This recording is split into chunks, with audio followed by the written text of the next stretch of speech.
okay, so you pray the rosary. Your father's a deacon. It's a very faithful, religious family. Yep. So you just knew you were going to be a priest from the time you were a child? You had a conversion experience? How do you end up a priest? So actually, from my very early childhood years, there was a priest here. His name is Father Michael Bazzi, and he was one of the first priests here in San Diego, and the priest that served here the longest, the community out here. And so I just remember being so involved in the community, but I remember asking the question. He was the only priest here. He wasn't, now he's pretty old. I mean, I think he's like 85 or something like that. Yeah.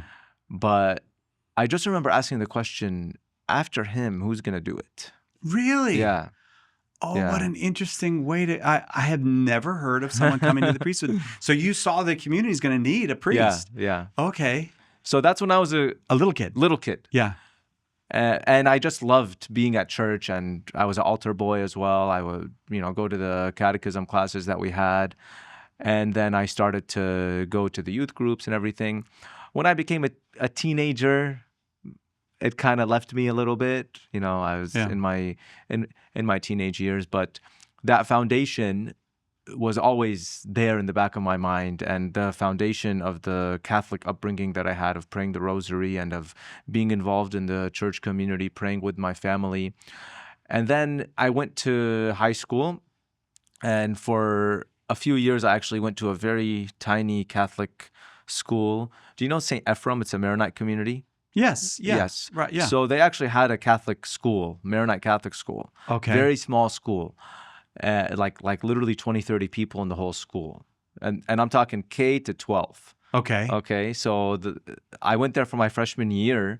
They had a high school. And the high school was literally me, my sisters, my cousin, and 2 other people. Okay. But we used to have daily mass there. It was a very beautiful experience. And then that school had to close down. And then from my freshman year, after doing freshman year there, I went to Steele Canyon High School. So I go from a school of 20, 30 people to a school of about 2,000 people. Yeah. 20, 30 Catholic people. To a secular to a public very secular, high yes. school. So it was very much culture shock for me. But the thing that got me through it was my Catholic foundation at home, and also the church community that I was going to. I would go to the youth group, for example, and I would have friends there that really helped me in my spiritual life. And it was around that time that the faith was always there for me as a child. Like I said, we would pray the rosary at home. I would go to church and I would learn. So the community aspect of the faith was always there for me. But it wasn't until that time I started going to the youth group that the relationship, the personal aspect of the relationship with Jesus really took form. Or started to really develop. Okay. And so I would start to read the Bible every day by myself, and it was a beautiful experience. But the thing I did actually before I started to read the Bible, I want to share this story because it's about kind of how my vocation and relationship with Jesus really took form. One day, it was a summer day, and we didn't have Netflix or TikTok or like anything like that back in the day when I was in high school. So my dad used to go to Catholic conferences. He used to go to the Catholic Answers conferences. He used to, get a lot of the material and other things. And so one day I was so bored that I ended up going and looking through my dad's books. See, this is something I don't think parents understand. Boredom is a gift to your child sometimes. Right. Let them be bored. Exactly, They yes. will discover the most amazing thing if you just let them be bored. Exactly. Yeah. So there was nothing for me to do, right? Like I would go and turn on the TV and watch The Price is Right at 10 a.m. and then there's nothing on afterwards.